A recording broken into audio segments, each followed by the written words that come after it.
ಲಾರ್ಡ್ಸ್ನಲ್ಲಿ ನಡೆಯುತ್ತಿರುವ ವಿಶ್ವ test championship final ಪಂದ್ಯವು 4ನೇ ದಿನದಾಟಕ್ಕೆ ಕಾಲಿಟ್ಟಿದ್ದು ಅಭಿಮಾನಿಗಳ ಕುತೂಹಲಕ್ಕೆ ಕಾರಣವಾಗಿದೆ.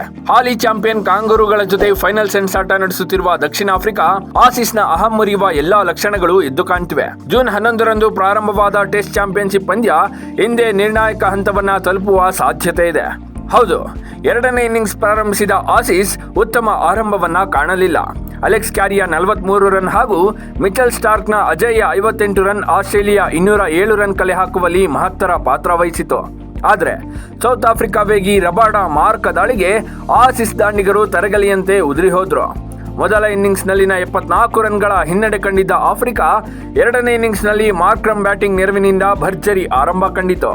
ಹೌದು, ಆರಂಭಿಕನಾಗಿ ಕಣಕ್ಕಿಳಿದ ಮಾರ್ಕ್ರಮ್ ಜವಾಬ್ದಾರಿಯುತ ಬ್ಯಾಟಿಂಗ್ ಮಾಡಿ 159 ಎಸೆತಗಳಲ್ಲಿ 11 ಫೋರ್ಗಳೊಂದಿಗೆ ಅಜೇಯ 102 ರನ್ ಬಾರಿಸಿದ್ರೆ, ನಾಯಕ ಟೆಂಬಾ ಬವುಮಾ ಅಜೇಯ 65 ರನ್ಗಳೊಂದಿಗೆ ಆಸೀಸ್ಗೆ ಸೋಲಿನ ಹಾದಿಯನ್ನ ತೋರಿಸಿದೆ.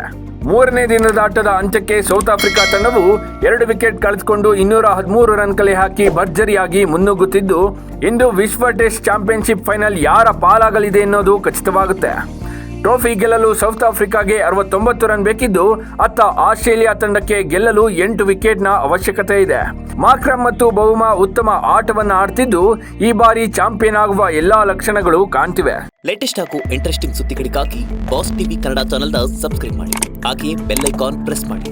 ಇದರ ಜೊತೆಗೆ ಫೇಸ್ಬುಕ್, ಇನ್ಸ್ಟಾಗ್ರಾಮ್, ಎಕ್ಸ್ ನಲ್ಲೂ ಮಿಸ್ ಮಾಡದೆ ಫಾಲೋ ಮಾಡಿ.